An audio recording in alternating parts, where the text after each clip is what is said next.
ఉండవల్లిలోని చంద్రబాబు నివాసానికి చేరుకున్నారు జనసేన అధినేత పవన్ కళ్యాణ్. సీట్ల సర్దుబాటుపై చర్చించనున్నారు. ఇప్పటికే తొలి విడత చర్చలు జరిగాయి. ఉమ్మడి కార్యక్రమాల నిర్వహణపై చర్చించనున్నారు ఇరు నేతలు. ప్రస్తుతం మనం ఎక్స్క్లూజివ్ విజువల్స్ చూస్తున్నాం ఎన్టీవీ స్క్రీన్ పై. పవన్ కళ్యాణ్ చంద్రబాబు నివాసానికి చేరుకున్నారు. ఇదే విషయానికి సంబంధించి పూర్తి అప్డేట్స్ మా ప్రతినిధి పిమార్ చంద్రశేఖర్ లైవ్ లో అందిస్తారు. చంద్రశేఖర్, కొద్దిసేపటి క్రితం టీడీపీ అధినేత చంద్రబాబు నాయుడు నివాసానికి పవన్ కళ్యాణ్ చేరుకున్నారు. పవన్ కళ్యాణ్ వెంట నాదెండ్ల మనోహర్ గా ఉన్నారు. జనసేన పిఎస్సి చైర్మన్ గా ఉన్న నాదెండ్ల మనోహర్ కూడా ఉన్నారు. సో ఈ సమావేశం అంటే ఉండవల్లిలో చంద్రబాబు, అమరావతిలో చంద్రబాబు నివాసంలో పవన్ కళ్యాణ్ కలవడం అనేది తొలిసారి. ఇప్పటి వరకు హైదరాబాద్ లో 1-2 సార్లు కలిశారు. ఇక విజయవాడకు వచ్చేసరికి నోవోటెల్ వంటి హోటల్లో 1-2 సందర్భాల్లో కలిసిన సందర్భాలు ఉన్నాయి. కానీ చంద్రబాబు నాయుడు నివాసంలో తొలిసారిగా పవన్ కళ్యాణ్ భేటీ అవుతున్నారు. సో ఇక వచ్చేసరికి సీట్లు సర్దుబాటు అంటే ఎన్నికలు దగ్గరకు పడుతున్నాయి. ఒకవైపు వైసీపీ కూడా పూర్తి స్థాయిలో ఎన్నికలకు వెళ్లే వ్యవహారం అనేది పూర్తి పరిస్థితి కనిపిస్తుంది. సో ఈ నేపథ్యంలో ఇక తాము కూడా స్పీడ్ గా ఈ ఎన్నికలకు సంబంధించిన కసరత్తు మొదలు పెట్టారు. ప్రధానంగా సీట్ల సర్దుబాటు, 2 పార్టీలకు సంబంధించి సీట్ల సర్దుబాటు అనేది పూర్తి స్థాయిలో ఒక కొలిక్కి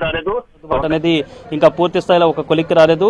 ఒక మీటింగ్ లో, ఒకసారి జరిగిన మీటింగ్ లో చంద్రబాబు నివాసంలో పవన్ కళ్యాణ్ భేటీ అయ్యారు. సో ఈ సమావేశంలో సీట్ల సర్దుబాటుకు సంబంధించిన వ్యవహారం మీద ప్రాథమిక స్థాయిలో చర్చ జరిగింది తప్ప పూర్తి స్థాయిలో చర్చ జరగలేదు. సో ఈ నేపథ్యంలో రెండోసారి ఈ సమావేశం జరగబోతోంది. సో రెండోసారి జరుగుతున్న ఈ సమావేశంలో ప్రధానంగా సీట్ల సర్దుబాటు అంశానికి సంబంధించిన వ్యవహారం మీద ప్రధానంగా చర్చ జరుగుతోంది. రెండోది ఎన్నికలకు సంబంధించిన ఉమ్మడి మేనిఫెస్టోని ఏ విధంగా రూపొందించాలన్న అంశానికి సంబంధించిన కీలకమైన చర్చ జరగబోతోంది. మూడోది ఎన్నికలకు సంబంధించిన వ్యూహ ప్రతివ్యూహాలు ఏ విధంగా ఉండాలి, ప్రచార ఏ విధంగా ఉండాలి, ఎక్కడెక్కడ బహిరంగ సభలు నిర్వహించాలన్న అంశంతో పాటుగా ప్రధానంగా అతి ముఖ్యమైనది బీజేపీ విషయంలో ఎటువంటి వైఖరి అవలంబించాలి. ఒకవేళ బీజేపీ ఇప్పటికీ క్లారిటీ ఇవ్వని పరిస్థితి కనిపిస్తుంది. సో ఒకవేళ బీజేపీతో టీడీపీ అలాగే జనసేన కూటమితో బీజేపీ కలిసి వెళ్లాలా వద్దన్న అంశానికి సంబంధించి కూడా కొంత డైలమా అనేది బీజేపీ వైపు నుంచి కనిపిస్తుంది. ఇంకా క్లారిటీ ఇవ్వలేదు. సో ఈ నేపథ్యంలో బీజేపీ క్లారిటీ ఇచ్చేలోగానే తమ వంతుగా ఇటు 2 పార్టీల వైపు నుంచి గ్రౌండ్ ని ఏ విధంగా సిద్ధం చేసుకోవాల్సిన అవసరం ఉంది.